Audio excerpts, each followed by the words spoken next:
Greetings, everyone. Well, I had a request. Yes, someone asked me to do more videos about green energy. And I do have one thought in mind here today.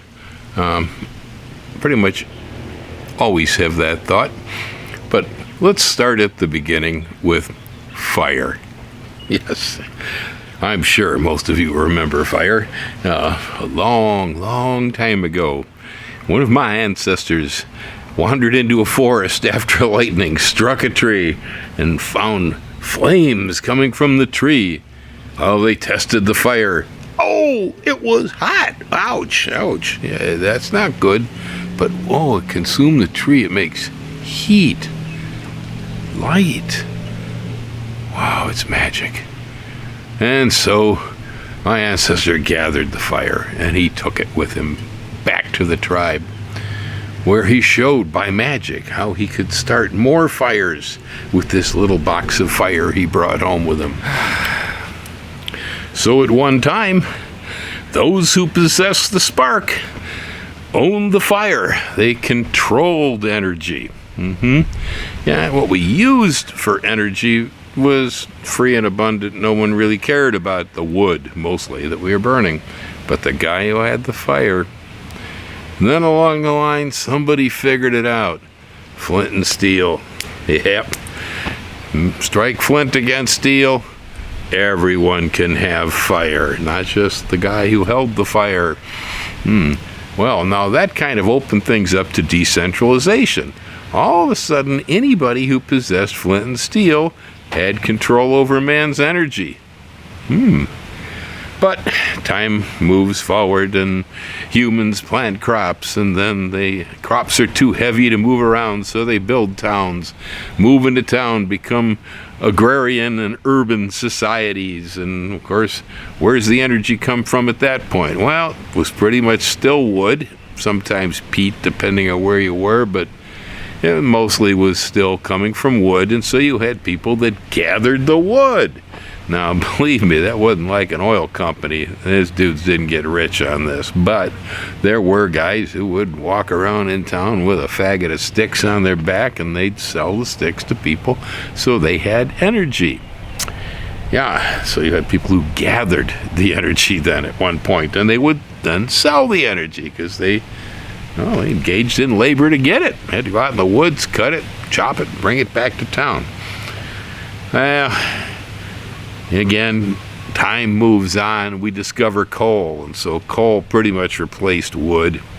For some applications, whale oil and olive oil became very important. Olive oil was not only a source of food and anointing for the skin and everything else, it was also your light. They burned olive oil for lamps.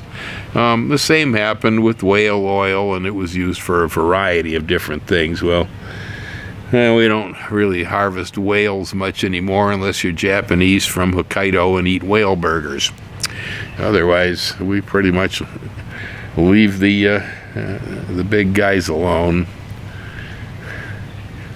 Anyhow, we finally come to this point in time now where, like flint and steel, we had solar collectors, we got batteries, we have EV autos. This is like flint and steel, okay? If you have solar collectors on the house, now all of a sudden you own your own energy distribution system. That's right. The advantages would be, number one, the economy. Every time the price of energy starts to bounce around, every time something happens that maybe causes petroleum to go up, price of running everything goes up, and so everything goes up right along with it. It's pretty much the number one cause for economic instability in the United States of America today. Energy. It's not a stable material, already. People paying $6 a gallon for gas in Los Angeles, I don't have to tell you these things. Well, when economies are destabilized, you end up also destabilizing social order. That's right, yeah. Economic order, social order, like this. People start griping they haven't got enough money, they haven't got enough food. Next thing they want to do is go kill somebody, go throw someone out of office, do something, you know. They want to get something done about it because they're unhappy. Well,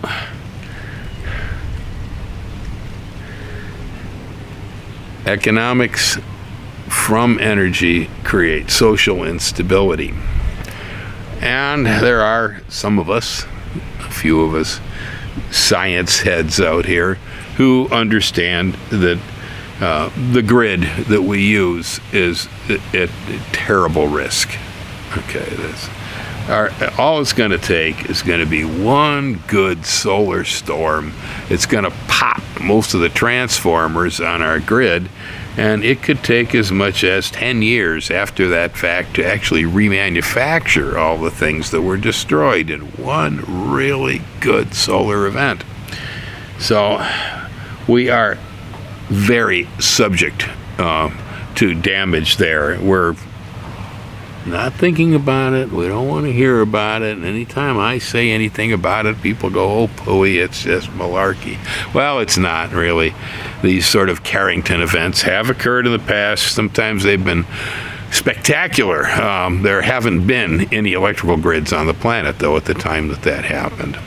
So I'm not positive about this, but my system, solar system I use here, is grid tied.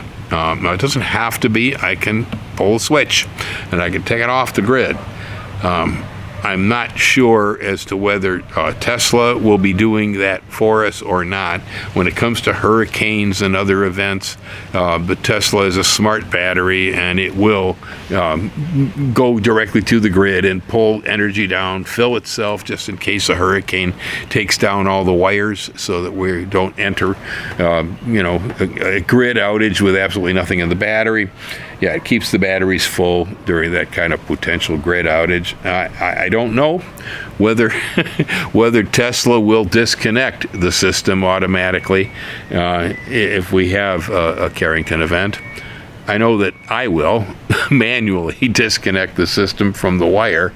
There are tremendous advantages to being hooked to that wire, but if we had one good solar event, that would be the one thing I would not want, because most likely my system will continue operating as long as I don't take a surge coming from the grid wires.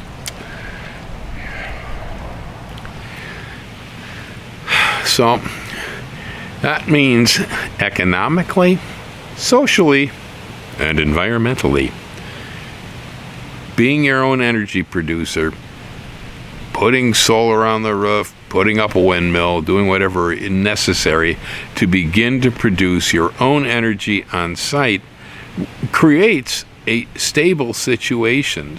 Right now, this country is so unstable, and mostly it's on the back of fluctuating energy costs. That would disappear almost entirely, be mostly not an issue if we did a major conversion to alternative energy in this country. And if we then plugged most of it that was able to into our grid, so we began sharing. People talk about, with these EVs coming, we're going to have to build nuclear power plants. Well, I share energy off this roof. My roof alone produces more energy than I need, and I run everything on electricity. Dry my clothes, cook my food, run my car, etc., etc. My power tools, everything's run on electricity, yet I'm still sharing it down the wire. Today, it's going down the wire. I had nowhere else for it to go. If I had another EV, I suppose I could plug in another car battery and charge it up, but I don't at the moment. Ellen's doing laundry right now because it's very sunny, and so the dryer is running. That uses a lot of juice, and it helps keep the juice from exporting. But most of the time, by the time we hit any sunny afternoon around here, I'm pushing juice up the wire. Now, if half the people on this block had the same panels on the roof that I got, that means half the people on the block by 1 o'clock in the afternoon are there producing energy that other people who are non-solar are using. Yeah, that's the way this works. So, a short one here, but I'm advocating, decentralized green energy for a stable economy and a stable society. Things will change. Energy is now become one of the most important things. Everything works on electricity. It's all about internet. It's all about smartphones. It's all about computers. It's all about connectivity. As soon as the grid goes down and everybody goes black, welcome to the dark ages. Your computer won't work, but trust me, the assault rifles keep firing. And you got a lot of people in this country that, if things got that bad, would probably make the wrong choice. Yeah, because we're not the enemy. We're not the enemy, no. But nevertheless, hang loose, folks. Stabilize the grid. Go with alternative energy. Decentralized green living. Really, everyone can do it. It will change your life.